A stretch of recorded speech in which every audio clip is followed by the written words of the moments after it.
10 দিনে তৃতীয়বার ফের বাড়লো পেট্রোল ডিজেলের দাম। প্রতি লিটার পেট্রোলের দাম 87 পয়সা করে বেড়েছে। ডিজেলের দাম বেড়েছে লিটার প্রতি 91 পয়সা করে। 15ই মে থেকে লাগাতার বৃদ্ধি পাচ্ছে জ্বালানির মূল্য। প্রথমে গোটা দেশে এক ধাক্কায় লিটার প্রতি 3 টাকা বেড়ে গিয়েছিল পেট্রোলের দাম। এরপর 19শে মে এবং আজ 23 ধাপে ধাপে মহার্ঘ হচ্ছে জ্বালানি। নতুন করে দাম বেড়ে যাওয়ায় দিল্লিতে এখন 1 লিটার পেট্রোলের দাম 99 টাকা 51 পয়সা।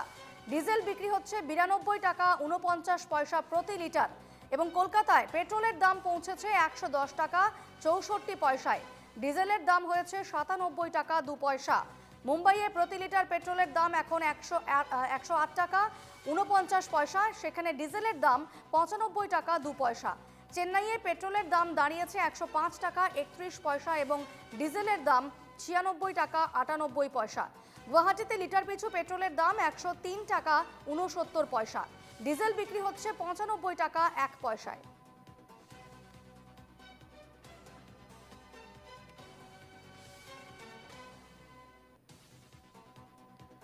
নদিনের মাথায় এ নিয়ে 3 বার বাড়লো জ্বালানির দাম এবং রীতিমতো মহার্ঘ হচ্ছে জ্বালানি। 15ই মে থেকে লাগাতার বৃদ্ধি পাচ্ছে জ্বালানির মূল্য। ভোগান্তির শিকার হচ্ছেন সাধারণ মানুষ।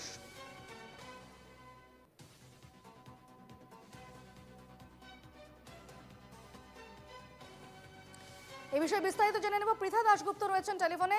পৃথা, 9 দিনে এ নিয়ে 3 বার জ্বালানির মূল্য বৃদ্ধি হলো, কতটা ভোগান্তির শিকার হচ্ছেন আমজনতা?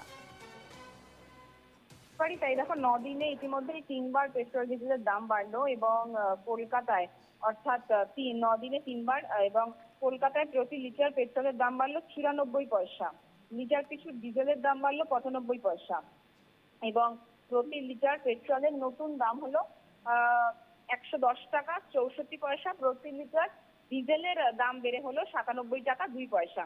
আমেরিকা এবং ইসরায়েলের যে ইরানের সাথে যুদ্ধ, পশ্চিম এশিয়া অশান্ত পরিস্থিতি, বিশ্ববাজারে অপরিশোধিত তেলের দাম বৃদ্ধি, বিশ্বজুড়ে জ্বালানি নিয়ে প্রবল আশঙ্কা এবং সেই পরিস্থিতিতে পেট্রোল ডিজেলের দাম কিন্তু ধাপে ধাপে বেড়ে চলেছে এবং যেভাবে পেট্রোল ডিজেলের দাম বাড়ছে তাতে স্বাভাবিকভাবেই সাধারণ মানুষের হাতেশ্বাস এবং এই যে পরিস্থিতি, এই পরিস্থিতি কবে শান্ত হবে, এই যুদ্ধ কবে থামবে এবং সাধারণ মানুষের ওপর থেকে এই যে বোঝা, সেই বোঝা কবে লাঘব হবে, সেই দিকেই কিন্তু তাকিয়ে দেশবাসী বা বিশ্ববাসী।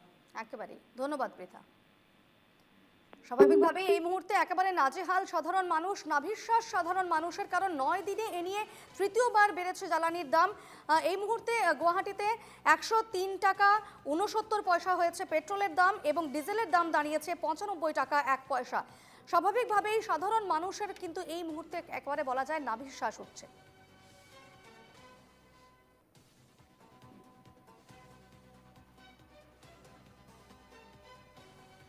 গুয়াহাটিতে পেট্রোল জ্বালানির মূল্য বৃদ্ধির পর সাধারণ মানুষ কি বলছেন, কি প্রতিক্রিয়া তাদের?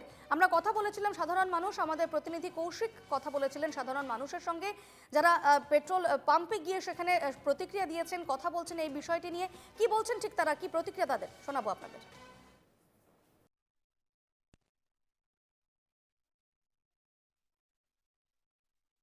আৰু এই মহানগৰীৰ এটা পেট্ৰল পাম্পত আৰু প্ৰথমে দেখুৱাব চেষ্টা কৰিম সেই মিটাৰটোলৈ। আপোনালোকে যদি মন কৰে, পেট্ৰলৰ দাম 103 টকা 1 পইচা হৈছে, এয়া হৈছে ইণ্ডিয়ান অইলত।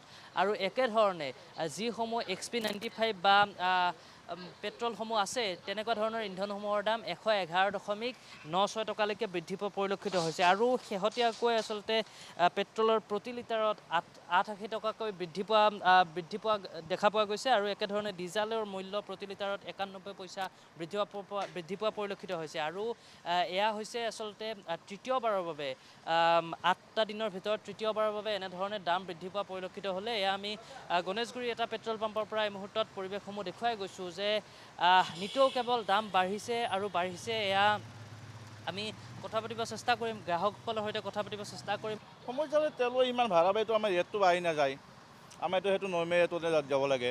আমাৰ সেইটোৱে সমস্যা আৰু এতিয়া কম কি ক'ব কাক?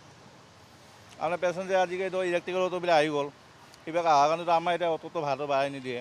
এতিয়া আমি তাৰমানে বিকল্প একো নাই, আমি তাৰমানে কি হৈ গুৱাহাটী বাদ দিব লাগিব, হৈ বেলেগ কাম বিচাৰিব নাইবা এনেকৈ চলাব লাগিব আমি। আৰু চব বস্তুৰে দাম বাঢ়িছে, কিন্তু উপায় নাই, কি কৰিম আমি। কিন্তু মানুহৰ ইনকাম বাঢ়িছেনে নাই? ইনকামটো আমাৰ বাঢ়া নাই, আমাৰ কমিছে।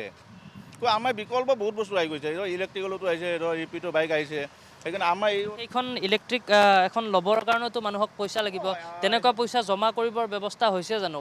এতিয়া বৰ্তমান সময়ত এই অটো চলাই নোৱাৰে। আগতে যোনে ধৰ জমা কৰি কিনে লৈছে সিহঁতে পাৰিছে, এতিয়া বৰ্তমান এই অটো চলাই কিনে নোৱাৰে কিনিব। এই কিনিব নোৱাৰে, গুৱাহাটী থাকিব নোৱাৰে। নিশ্চয়কৈ একাংশ লোকে এতিয়া এই গুৱাহাটী মহানগৰীখন বাদ দিব লগা এটা অৱস্থাৰ সৃষ্টি হৈছে, কাৰণ কেৱল দাম বাঢ়িছে, মানুহৰ সেই ইনকাম বাঢ়া নাই। মানে এতিয়া চৰকাৰখন চলিব লাগিব, নতুন চৰকাৰ চলিব লাগিব, চলাৰ লগে লগে সিহঁতৰ হয়তো চৰকাৰৰ হাতত টকা নাথাকিব পাৰে, লগতে যুদ্ধৰ লগতো মানে সংগতি ৰাখি পেলাই কামটো কৰিছে আৰু তাত আৰু আমাৰ আৰু সাধাৰণ ৰাইজে কি কৰিব আৰু কি ক'ব আৰু। पेट्रोल 103, ডিজেল डीजल 94, 39 पैसा। কালিৰ দিনটোলৈকে কিমান আছিলে? काली 102, পেট্ৰল 102 আছিলে, ডিজেল डीजल 93। প্ৰায় এটকাকৈ বৃদ্ধি পাইছে। আচলতে ক'ব গ'লে প্ৰায় এটকাকৈ বৃদ্ধি পাইছে। এনেকুৱা হৈ থাকিলেতো আৰু কি হ'ব, আমি নিজেই মানে ভাবিব পৰা নাই। অকল তেলৰ বুলিয়েতো নহয়, হয়নে নহয়? আমাৰতো যাতায়াত নহ'লে কেনেকৈ হ'ব? যাতায়াতৰ মানুহ এতিয়া এনেকুৱা হৈছে, তাৰমানে এই জুই চাই দাম এনেকুৱা ধৰণৰ হৈ থাকিলে আমি এতিয়া কেনেকৈ চলিম, কি চলিম, এইটো ভাবিয়ে আমাৰ মানে এতিয়ালৈকে মানে হেৰি নোহোৱা হৈছে। আজি আহোঁ, আজি দেখিছোঁ অলপ বাঢ়ি আছে, আকৌ যদি কালি আহোঁ, কালিও বাঢ়ি আছে, এনেকৈতো বাঢ়িয়ে গৈয়ে আছে। এতিয়া আমি যে তেলৰ দাম বাঢ়িছে বুলি এতিয়া মইতো নভৰোৱাকৈ থাকিব নোৱাৰোঁ, মইতো ভৰাবই লাগিব, মইতো যাবই লাগিব, অফিচ কাছাৰীটো যাবই লাগিব। কথাটো বুজিছেনে? তেনেকুৱা ধৰণৰ কথা। আজি ইমান দাম, কালিলৈকে ইমান দাম হ'ব, আমি নভৰাম, কোনে ক'ব যে মই নভৰাওঁ, ইমান দাম হৈছে, এইটো কোনেও ক'বতো নোৱাৰে ন।